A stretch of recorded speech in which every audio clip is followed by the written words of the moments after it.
On the bright, crowded market morning, a rich man decided to build his own good name on the back of a poor woman's ruin. The wealthy fabric-emporium owner, who controlled the Traders' Association the whole settlement was forced to sell through, stood up in the middle of his cloth house before the gathered market, pointed at a poor young woman who dyed indigo adire cloth by hand for a living, and told them all that she was a counterfeit.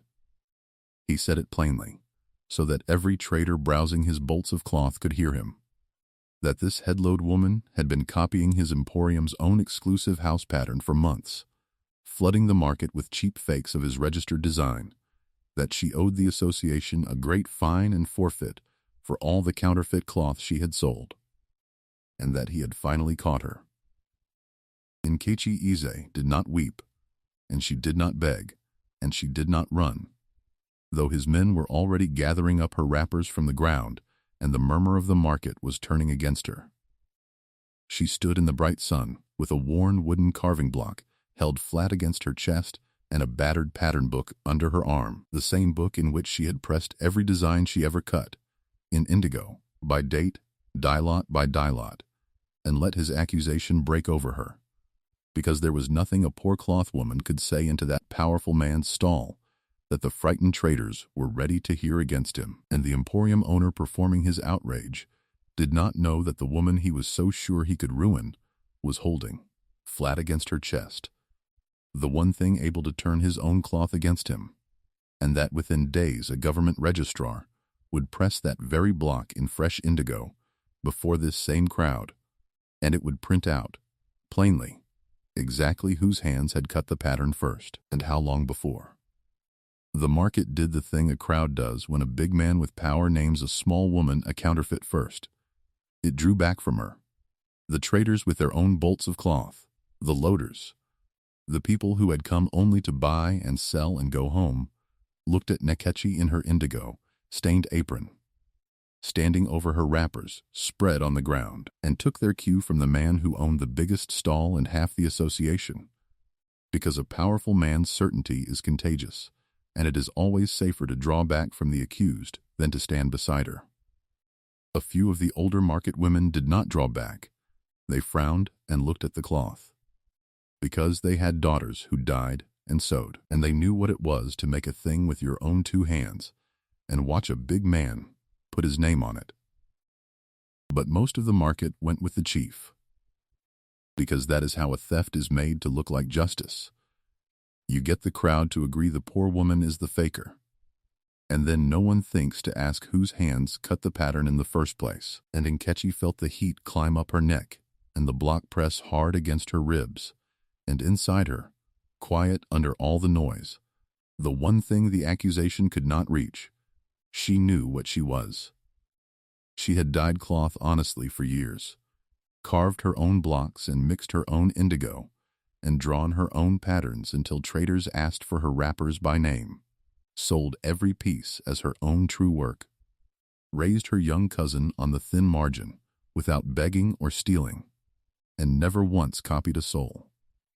She lifted her chin the way her mother had taught her over a dye pot when she was small, and said nothing aloud, because a woman who has made honest cloth in a market full of big men's names has already learned that the loudest stall is not the one that decides whose hands did the work. The emporium owner thought he was managing a small nuisance the way he managed every nuisance, by deciding who was low enough to be ruined and doing it from a stall where no one would argue. He had looked at his suppliers, seen a headload woman with no shop of her own and no powerful name behind her, and decided, long before that bright morning, that she was exactly the sort of unknown little maker he could rob quietly, and if she ever complained, brand a counterfeit to silence her. He had spent his whole comfortable life looking at people like Nkechi and seeing not what they made, but how much of it he could take and call his own. Nkechi Eze was 28 years old, and in that settlement she was known by nearly everyone and truly seen by almost no one, the indigo woman, the one who dyed adire cloth behind her, rented backyard, and carried patterned wrappers by headload to the fabric market to sell. She rose each morning before the settlement filled, in the single rented room where she lived with the younger cousin she was raising, and set to work in the yard, carving her printing blocks from soft wood with a small knife, mixing her indigo in the big clay pot until it foamed the right green-black, folding and tying and stamping plain white cloth, and lowering it into the dye again and again, until the pattern stood clear and deep and true, so that a wrapper with her mark on it was known up and down the lanes to be honest adire, her own design and her own hand. She sold it for a thin margin over what she paid for the plain cloth and the dye, taking so slight that one bad week, a batch that bled, a buyer who paid late, the cloth price gone up, could leave her tin nearly empty. She was, everyone agreed, honest and skilled, the kind of maker who would redo a wrapper that bled rather than sell it short, and she had learned long ago that being poor and being gifted at a humble craft at the same time only meant people used your hands and forgot your name.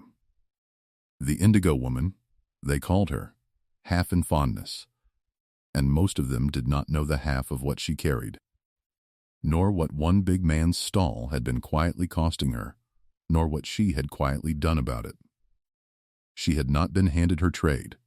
No one hands a poor woman a living. She had built it herself, over years, the way the poor build anything that lasts, slowly, with sacrifice, and with far more discipline than the comfortable ever imagined the poor possess. She had learned to dye adire as a girl at her mother's side, and when she found herself alone with a young cousin to raise, she had made that knowledge into her whole livelihood. One carving knife, one clay dye pot, one set of blocks she cut with her own hands, and a name for clean, original indigo cloth that spread slowly by word of mouth from lane to lane. She saved what she could in an old tin, a little each good week toward the one thing she wanted in the world: to lift her cousin out of the thin corner of that rented room and into a life with a proper roof and school fees paid without fear. She used to think, tying cloth in the early light, that the patterns she cut were the one thing no one could take from her, and that to make a design out of your own head and your own hands in a place full of borrowed factory prints was a small good thing worth holding to. And under it all she kept two things she had never fully explained to anyone: a set of worn carved blocks and a battered pattern book. Her days were long, and they were the same, and there was a kind of pride in the sameness. She woke in the dark and knelt to the carving before the settlement stirred, her hands nicked from the knife, the sharp clean smell of the indigo vat filling her small yard.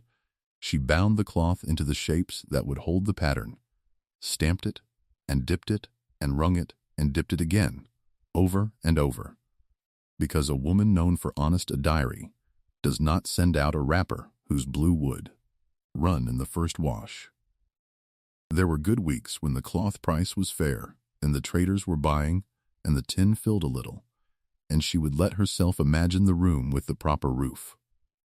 And there were lean weeks, the plain cloth climbing in price, a rain that spoiled a drying batch, a buyer who paid a season late when the tin went thin again, and she counted her coins twice and fed her cousin first and herself after. But she did not complain, and she did not cut a corner, and she never once copied another maker's design to sell it faster, because she had decided long ago that a poor woman's own work was not a thing she traded when times were hard. It was the one thing that stayed hers no matter how hard they got. That was the woman the chief looked at and saw a nobody he could rob. Because there had been, a season or two before, a slow and careful thing Nkechi did that set her apart from every other poor maker in that settlement. She had noticed the way a person who makes a thing with her own hands begins to notice that her patterns kept appearing on cloth that was not hers. A trader would show her a bolt of factory wrapper from the big emporium, an exclusive house original, and there, flattened and printed clean by machine, would be a pattern she had cut with her own knife 2 seasons before and never given to a soul. Not exact, a hand-carved block, and a factory roller never print quite the same. But close enough, always, that her own eye knew its own child. Any other maker might have shrugged it off as the way of a busy market, or been too afraid of the man who owned the emporium to think about it at all. But Nkechi did two quiet things instead. First, she kept her pattern book faithfully.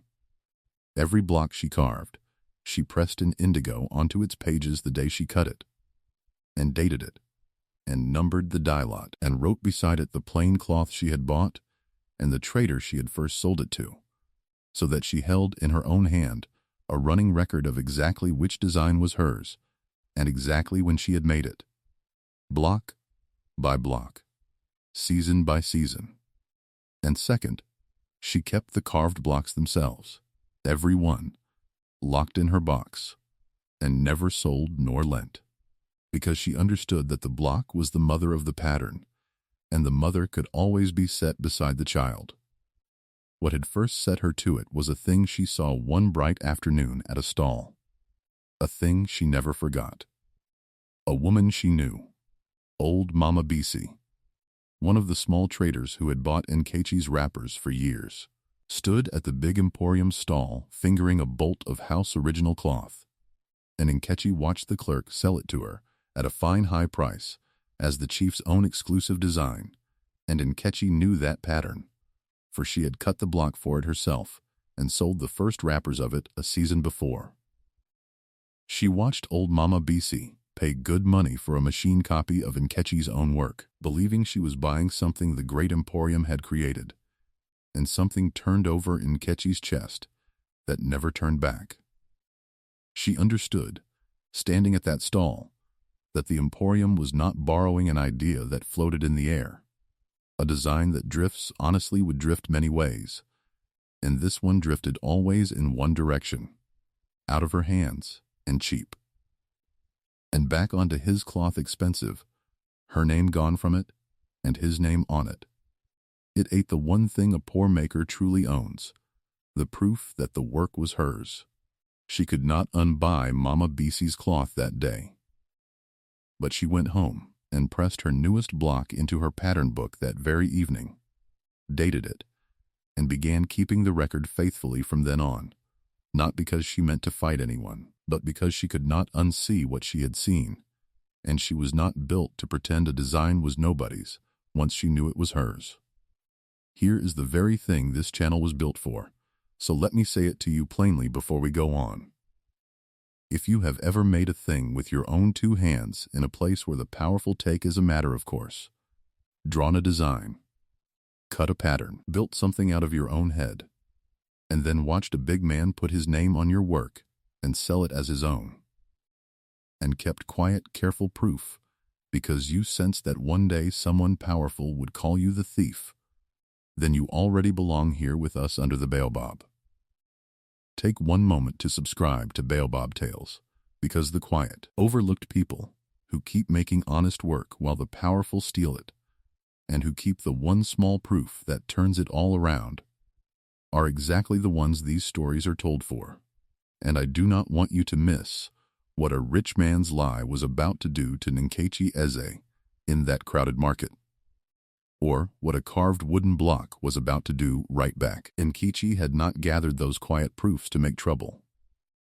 She had gathered them the way a careful person keeps the receipt for a thing she fears will one day be disputed, because she sensed, without being able to prove it, that a pattern that kept leaving her hands and returning under a big man's name was not an accident, and that a woman with no power, who noticed such a thing, had better be able to show her working if the day ever came. She did not fully understand, at first, what she had. She only knew that her carved blocks and her dated pattern book, laid beside the emporium's house originals, told a strange and steady story, that the great cloth house's newest exclusive designs kept turning out to be her older ones, always after she had made them, never before. So she kept the book faithfully, and the blocks locked in her box, and she kept carving and dyeing true and carrying her headload to the market, and she waited, without knowing she was waiting, for the morning the sky would break. To understand the woman standing accused in that market, you have to understand the man who owned the stall. His name was Chief Obiora Nwankwo, a wealthy fabric-emporium magnate in his 50s, who had built a great fortune out of importing cloth and printing wrappers, addressed as chief by everyone who needed to sell into his market. He was not, to look at him, a wicked man. He sat on the Traders' Association and gave to his church, and was forever spoken of as a pillar of the trade. The big man who had built the settlement's grandest cloth house and brought fine designs to a market that had known only plain bolts. But under the rich agbada and the easy public warmth, he was a man who had never once imagined he could be in the wrong, and who measured every person near him by what could be taken from them. The exclusive house original designs he displayed as the pride of his emporium he had quietly built out of theft, sending his buyers to purchase the original wrappers of poor makers cheap, relabeling them, and copying their hand-cut patterns onto factory cloth to sell at 10 times the price, season after season, growing rich on designs cut from 100 poor makers' own heads and hands. The cruelty in that market did not come from a criminal in the shadows. It came from a respectable big man who had turned the very pride of honest craft into a thief's stall, which is a colder and more dangerous thing. And the thing that made Nkechi dangerous to such a man was the one thing he had never thought a poor maker would possess: proof of origin. For the whole theft rested on a simple certainty that the poor could not prove a design was theirs first. The makers who suspected their patterns were being stolen had no dated record, no kept blocks, no way to show that the work had left their hands before it ever reached his cloth. They had only their own eye. And a maker's certainty is nothing against a big man's registered brand and his word. Chief Obiora had built his robbery on that helplessness. He had never imagined that among the makers he skimmed from there was a quiet headload woman who had been pressing every block she cut into a dated book for seasons, and who kept the carved blocks themselves, locked in a box, ready to be set beside the cloth and print the truth in fresh indigo. He looked at Nkechi and saw a nobody. He did not see the receipt she had been keeping against his lie. The morning the sky broke came bright and busy, the market full, and the traders crowding the emporium's grand stall, where the newest house original wrappers had just been hung. Nkechi came to the market as she always did. Her headload of fresh indigo wrappers balanced high, and she stopped, as anyone would, at the great display. And there, hanging at the top where the eye went first, priced as the chief's proudest exclusive design of the season, was a pattern she had cut with her own knife the season before, and never given to a soul. And Nkechi, who knew that block the way a woman knows her own child's face, did the thing she had never quite dared to do in the open. She did not lower her eyes and pass by. She stood at the stall, quietly, and said that the design was hers. She said it without heat, the way an honest person says a plain fact, that she had cut the block for that pattern with her own hands, made and sold it a season before the emporium ever hung it, and that she could prove it. And when the clerk laughed her off, she brought out her pattern book and began, calmly, to show them her pressed print of last season's block, dated in her own hand, and beside it the note of the very trader she had first sold it to.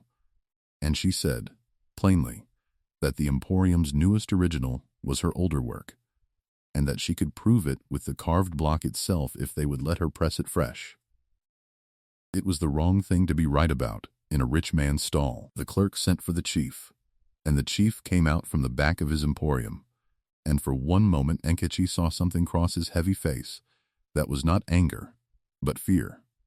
The quick, cold fear of a man who has just heard the one sentence he has spent years making sure no one could say.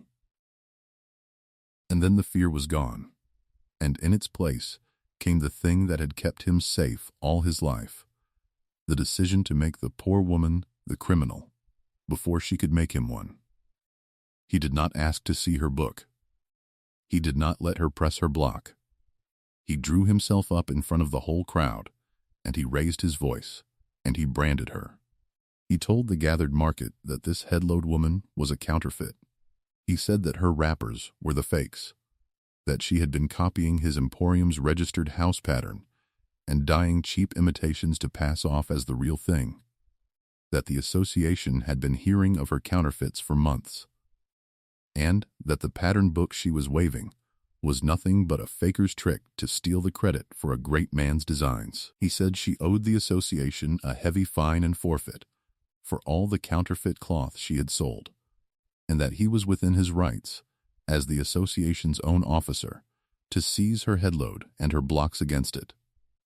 And he gave the word, and his association men took hold of her headload and pulled it down, and they spread her clean, deep-dyed wrappers out on the market ground in front of everyone, turning them over and holding them up beside his factory cloth, as if to show the market her fakes. And they made a show of her ruin in the bright sun, the poor counterfeit, caught at last, her cheap imitations spread for all to see.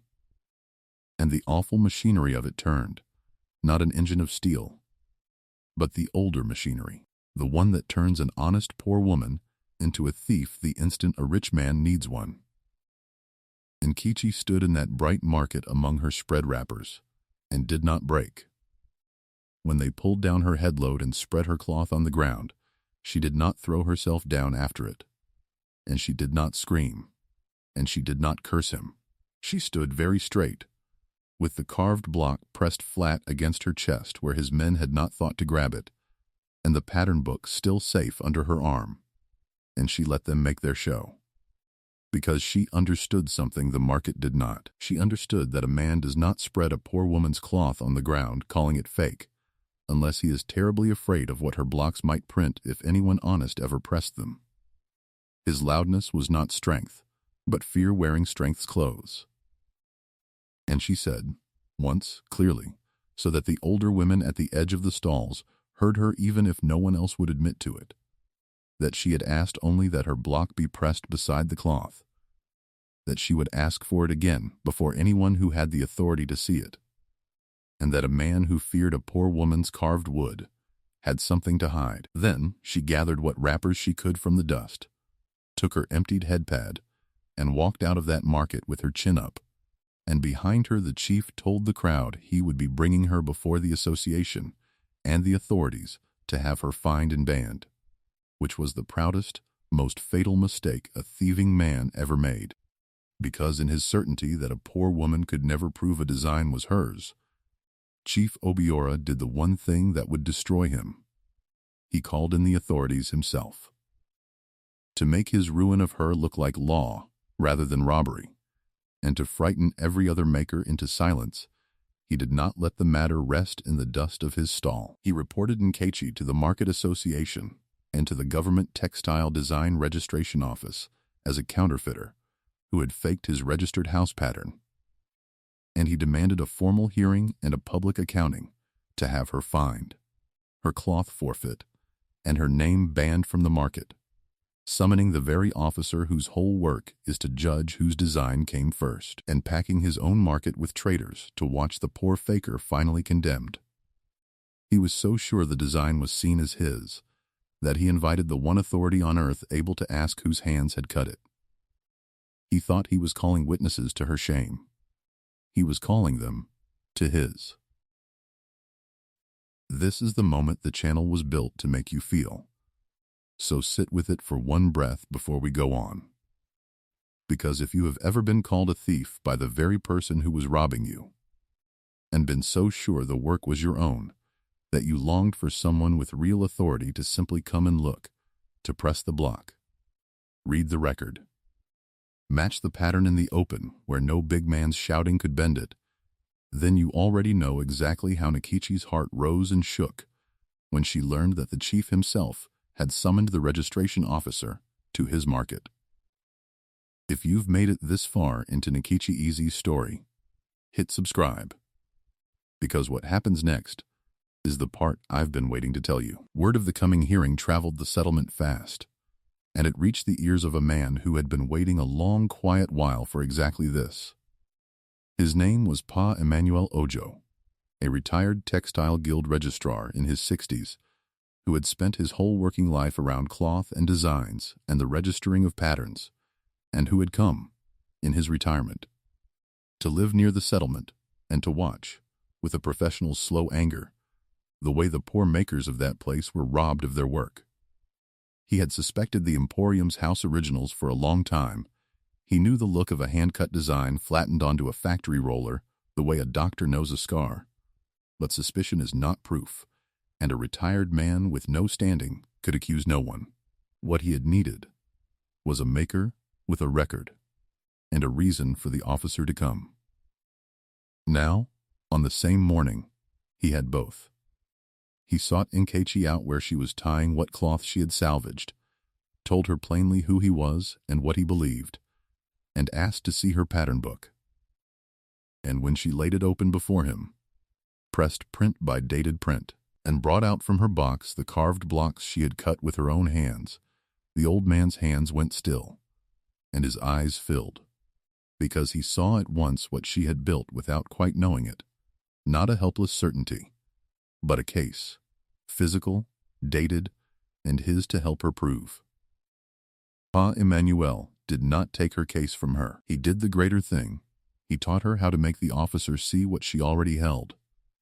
He explained what her carved blocks were, the mothers of the patterns, each carrying in its grain and its tool slips, and its tiny hand-cut flaws a signature no factory roller could ever reproduce, so that a print pressed fresh from her block could be laid against the cloth and matched, mark for mark.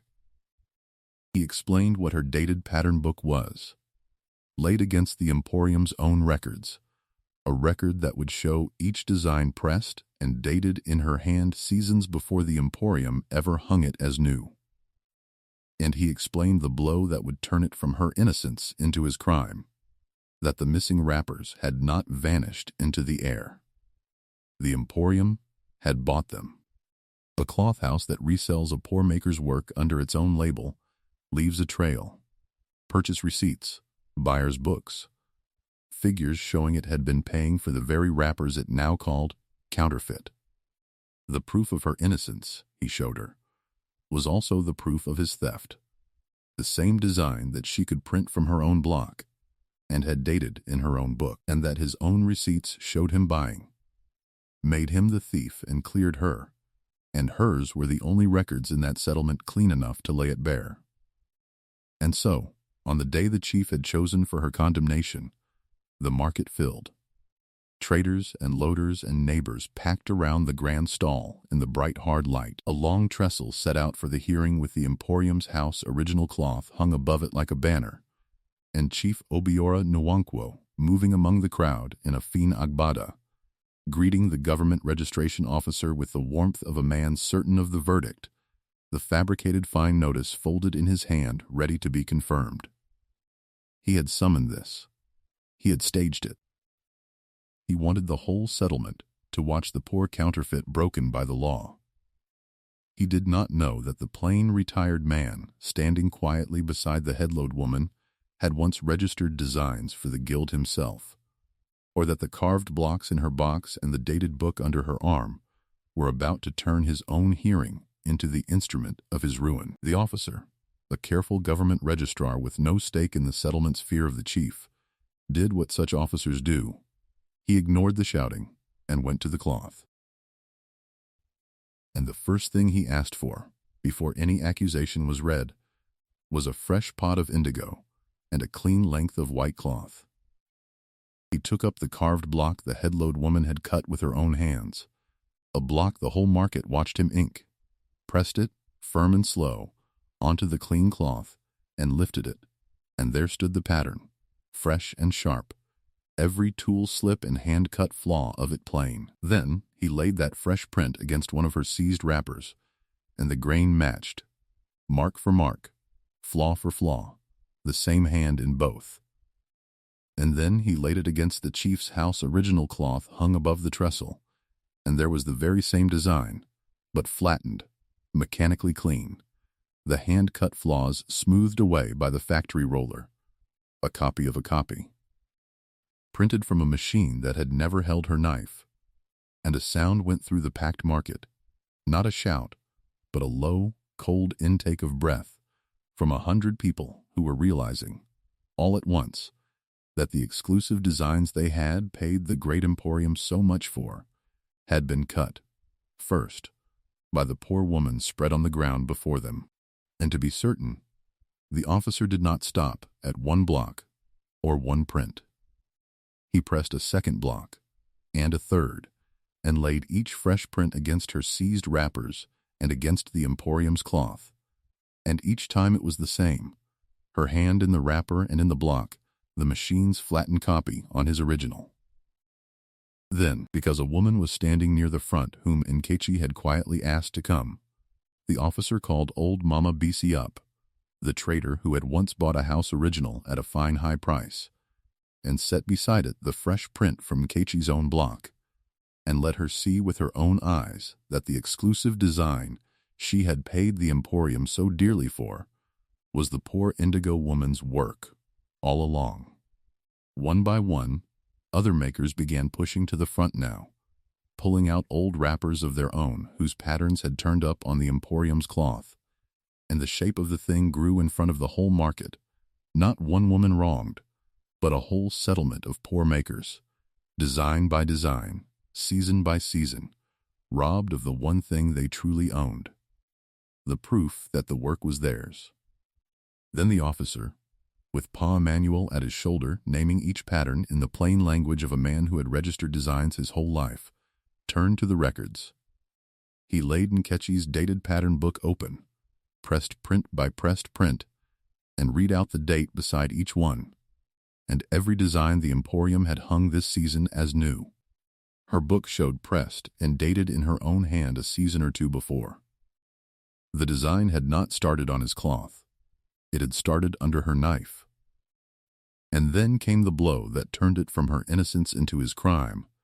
They called for the emporium's own purchase receipts and buyer's books, and there, in the emporium's own figures, were the payments, cheap sums, season after season, for the original patterned wrappers of the very poor makers, whose designs now hung above the trestle as exclusive house originals.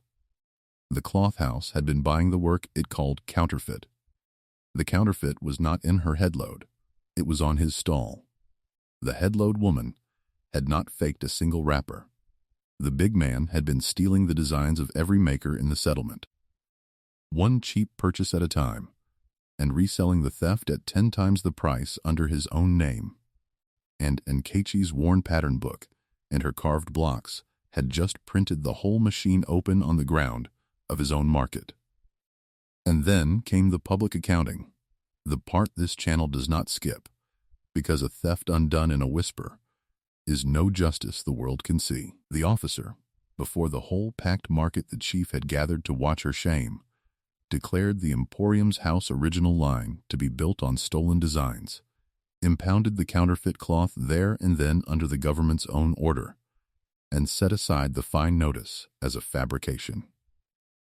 He read out, from Nkechi's dated pattern book and her matched carved blocks, that every wrapper she had made was her own true work, exactly what she had always said, and that the counterfeit the chief had claimed she owed for was his theft, not hers.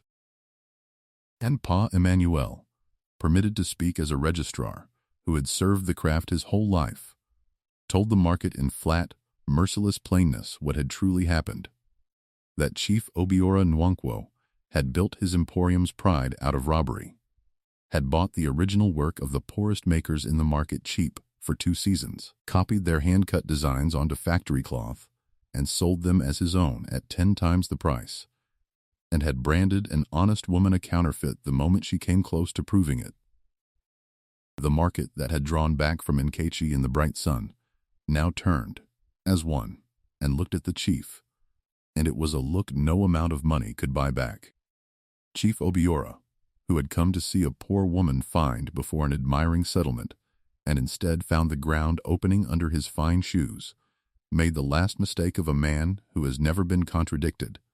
He tried to bluster over the officer, as he had blustered over the headload woman, protesting that the patterns were common designs anyone might cut, that he knew nothing of where his buyers got their cloth, that the woman and the old man had somehow faked the prints. But it was too late for that in a market that had just watched her block print her own hand onto his original, and watched his own receipts confess he had been buying her work all along.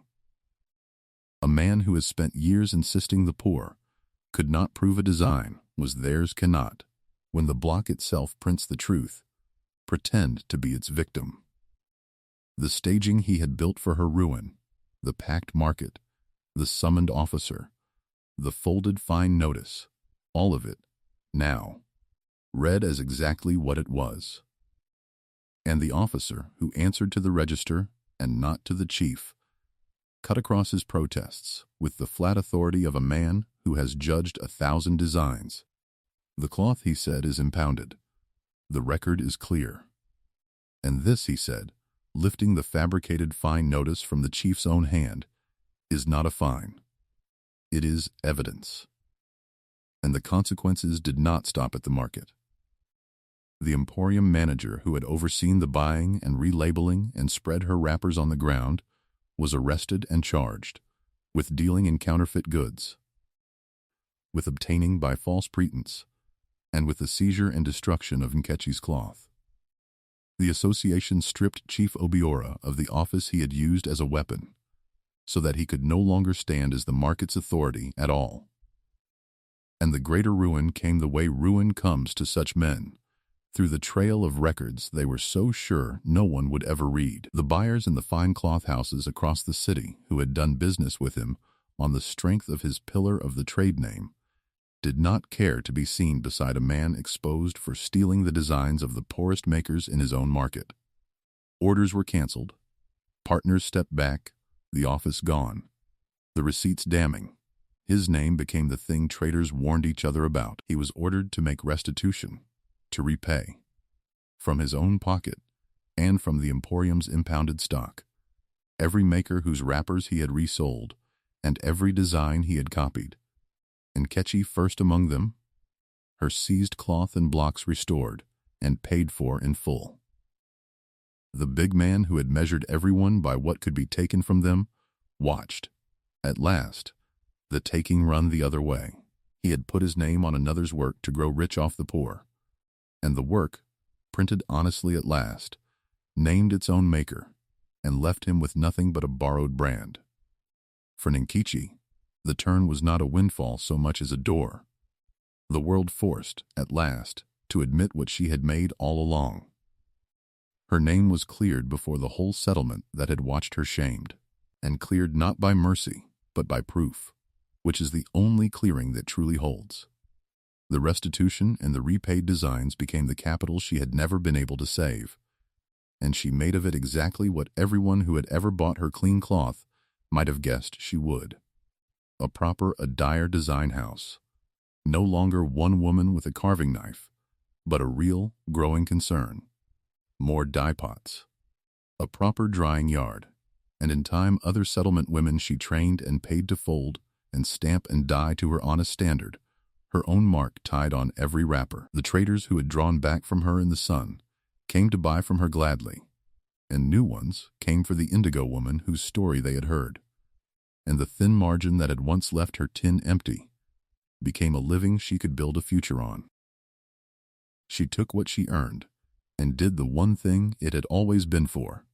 She lifted her young cousin out of that thin corner and into a real home, a proper roof, school fees paid without the old fear.